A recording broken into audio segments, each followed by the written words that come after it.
Wow, dilaw na siya pero hindi pa siya hinog. Oh, kita niyo 'yan?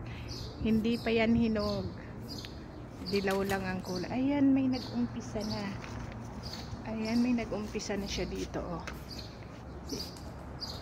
May nag-umpisa na, ayan, oh, na medyo dark na yung kulay. Ayan na, nasa taas na 'yan. Umpisa na 'yan mahinog, pero mauunahan na naman yata kami ng mga ibon kasi ang daming ibon dito. Oh. Pag yung kalahati na 'yan, kakainin na 'yan ng ano, ibon. Hindi na 'yan pagdating namin kasi pupunta kami ngayon sa Alhasa, yung mga kalahati na 'yan, wala na 'yan, buto na lang yung nandyan.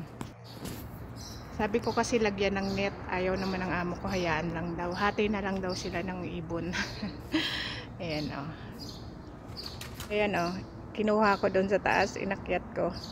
Pag ganyan, nakalahati na yan, kakainin na yan ng ibon, malambot na eh.